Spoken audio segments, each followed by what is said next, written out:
Welcome to AUC Author Series. In this series of programs, we interview the authors in the Atlanta University Center community and introduce you to their latest published works. This program is produced by Brad Ost and Daniel Lee.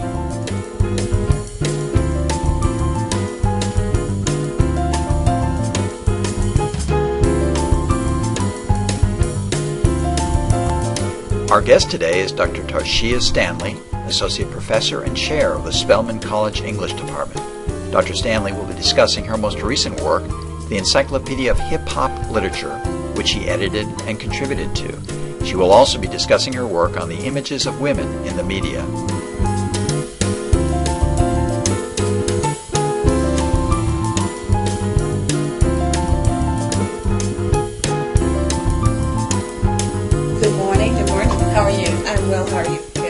Welcome, Dr. Stanley of Spelman College. We're happy to have you here today to talk about your edited volume of the Encyclopedia of Hip-Hop Literature. To get started, just give us some idea of why you chose this. What interests you? What made you feel like this was something that needed an encyclopedia? And just talk to us a little bit about that. Well, it's unusual. Actually, it wasn't a project that I chose. Greenwood Press called me and asked me if I would edit the volume. And, of course, it's really rare to have a press call you and ask you to do something, so you can't really say no.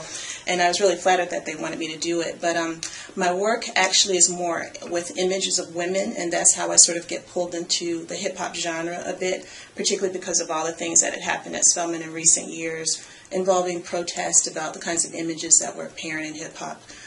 Video and music and that kind of thing. So that's how I got started with the project. It really wasn't my initial idea. Okay. Would you tell us a little bit about the protest for those who may not have been around and don't know about the protest that took place? Sure. In 2004, some Spelman students wanted to organize and have a chat with Nelly, who's a hip-hop rapper who was coming to campus for a blood drive. And they asked him if they could have a conversation with him about his latest video. And it turned into a really controversial moment because the press played it as if Spelman students were refusing to, donate blood to his cause, when that wasn't the case at all. Simply a few students wanted to talk to him about the images that were being displayed in this video. Tell us a little bit about the folks that are represented in terms of the contributors. I know there's several AUC folks, but since you came on in the way that you did you select folks, or did the Greenwood Press already have people? No, it was cold. They just, gave me sort of what they wanted, just put together an encyclopedia of hip-hop literature, and they gave me the freedom to figure out what kind of strategy I wanted to use. So I simply did an open call, and I got lots of professors, but also lots of journalists, sort of lots of lay people who were in the hip-hop industry who wanted to contribute to the encyclopedia. And it was really difficult to think about what was hip-hop literature. And as a person whose background is in literature, the most important thing to me was to think about what kinds of literature had affected those people who considered themselves a hip-hop generation. So there are a variety of things in the encyclopedia, and just the gamut, it runs the gamut in terms of who contributed. So that's another question I have. Talk a little bit about hip-hop literature, because many times when students come into the library, they see the hip-hop part and disregard the literature, and sometimes that can be a disappointment to them because of their focus. So talk a little bit about what constitutes hip-hop literature, at least from your perspective in doing this particular edition. Well, from my perspective, again, I wanted to really concentrate on what was the literature that had affected people who then considered themselves leaders in the hip-hop genre. And so I looked at a book by Bakari Kitwana, and he really defines the hip-hop generation as beginning around 1964. And the second generation is born in 1984. So I tried to look at those people who had really formed the genre and see what kinds of things must they have been reading, what kind of literature would they have been exposed to. So some people are surprised to see that there are things as varied in the book as Sonia Sanchez, Gil Scott Heron. Gil Scott Heron. I was surprised he was in there. Yes, so I was trying to think what literature affected this hip-hop generation, really. In reviewing the book, one of the things I noticed, though, was that I didn't see very much on Spike Lee, and many people consider him prominent within hip-hop, but certainly I would say within literature because of the films that he's done. He has, of course, written books, and, of course, he's also done videos for several hip-hop artists. Is there a reason why he's not included as much, or what was your thinking about that? Not particularly that he was excluded in any way, but part of my strategy was to allow people to tell me what they wanted to go into the encyclopedia. And so I had almost 100 contributors, and unfortunately, sometimes people don't turn in the things that they promised. And so you can see that I end up writing quite a few of the entries myself in the encyclopedia, Right. but I was also working with a deadline. And so there would have been many other things that I would have liked to have added, but given the time constraints, but also I realized that I was simply laying a foundation and that someone else will come along and do, sort of volume 2 and include all those kinds of things that we missed the first time. That was one of my questions. So you're not doing volume 2? I just I assume don't- you're working on volume 2 No, right now. I won't be doing volume 2, even though it was a really incredible learning experience. But hip-hop is only just a very, very small subset of the kinds of things that I do. And so there are other projects that I had to move on to. And so, yeah, I won't be doing the second volume. I have a couple of more questions I'd like to ask. I want to go back to, you talked about it being a craft, and that means that this is something you should work at and not take lightly, and you need to study it.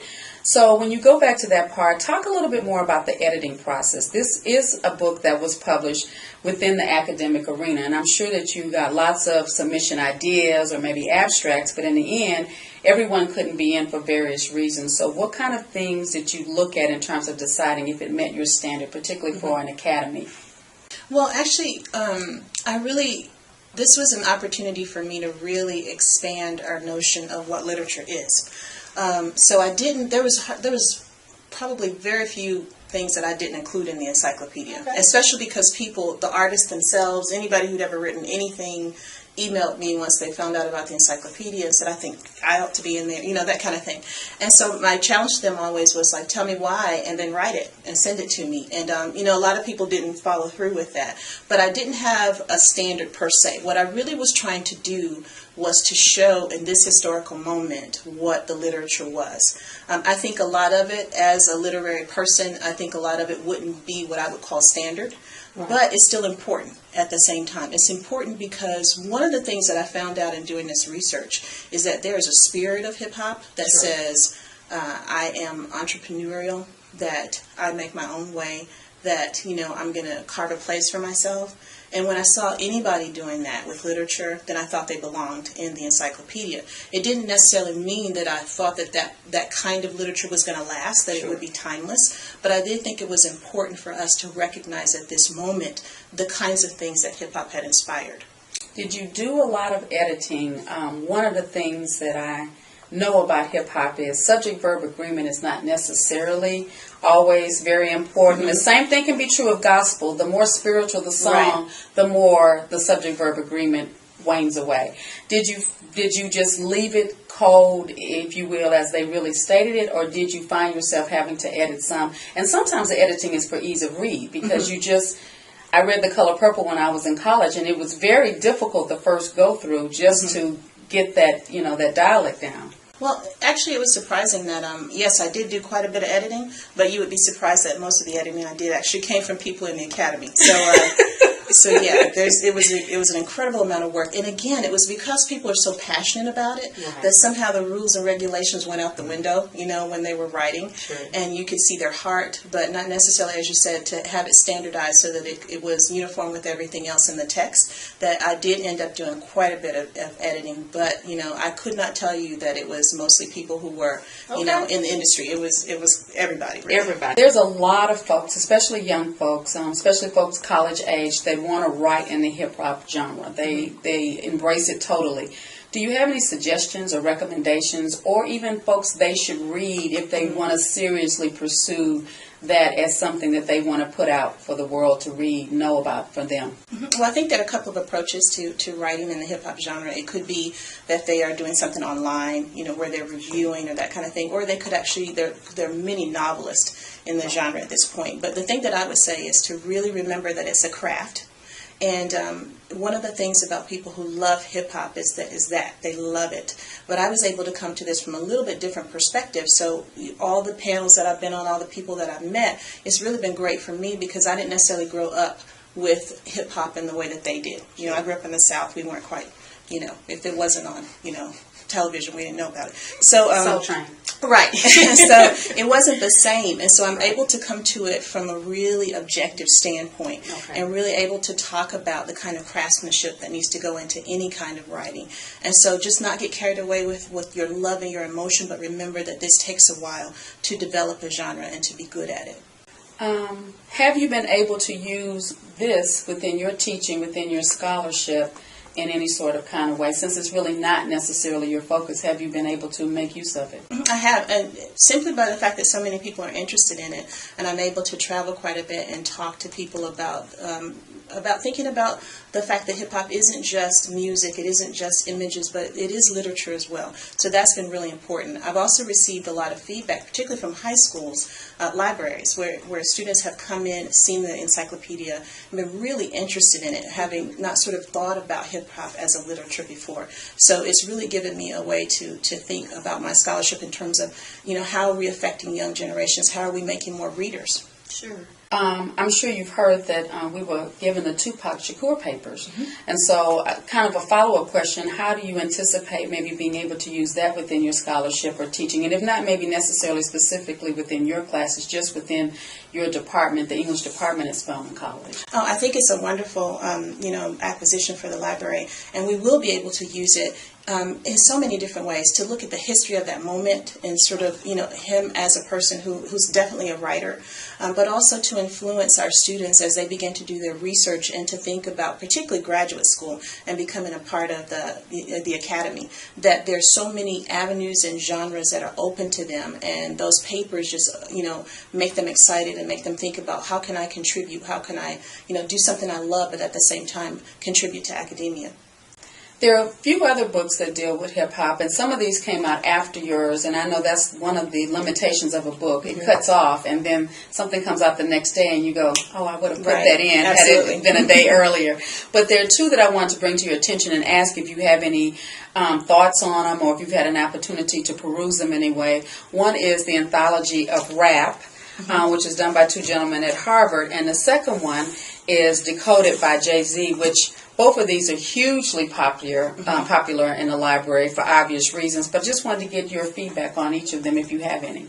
I have not been able to look at Decoded yet, but again, I think wonderful contributions to the genre and to the idea that we need to document what has happened in hip-hop, and document it in many ways, both from a sort of research standpoint, but also this idea of the sort of autobiographical standpoint. So these are very important contributions, and I look forward to seeing them, in the next edition of the encyclopedia. But there's so much that it's incredibly. I often thought that maybe we shouldn't have done a book; we should have done a website, really, because it changes.